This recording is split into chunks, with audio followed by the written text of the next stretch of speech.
Now many might ask, I have an addiction, it's haram, it's wrong, it's sinful, how do I give it up? Now many of us, especially if we take a look at the statistics, there are about 7 in 10 men who are addicted to pornography. So many men are addicted to probably alcohol. So many people are addicted to things that are just wrong and sinful on many fronts. How do we give them up? Well, the best advice I could give you is to beat shaitan at his own game. Learn how shaitan manipulates the people. Learn the tricks of shaitan and learn how to overcome them.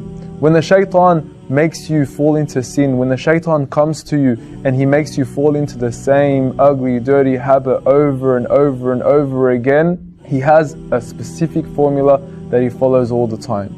And that is, he comes to you step by step by step. As Allah says in the Quran, وَلَا تَتَّبِعُوا خُطُوَاتِ الشَّيْطَانِ. Do not even follow the footsteps of the shaitan. Because the shaitan doesn't come up to you out of the blue and say, hey, let's do this sinful act. No, he'll make you do actions which come to the point where you have no choice, but you're going to fall into that sinful action. So for example, he won't come up to you and say, hey, you should watch porn. Hey, you should have a drink of alcohol. He'll come up to you and he'll say, hey, watch this little music video.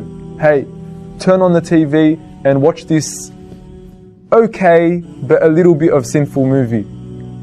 He'll tell you, turn on the TV and watch this movie. It's not that haram, but it has a little bit of bad stuff in it. That's how he comes to you. He comes to you footstep by footstep by footstep.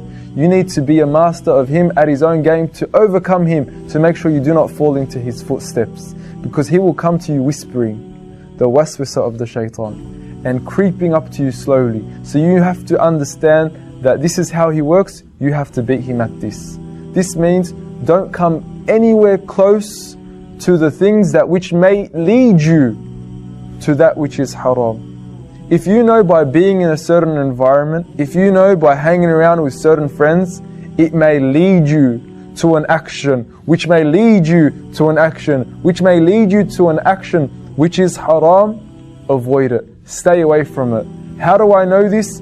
Even the disbelievers, even the people that caught to haram, they will admit this. They'll come out in their music videos, in their songs, and in their lyrics, they'll say it starts with a look, then it starts with a conversation, then it starts with a smile, then it starts with a hug, and then God knows where it ends. These are the footsteps of the shaitan that you must be aware of in order to avoid falling in to the great sins that Allah has prohibited.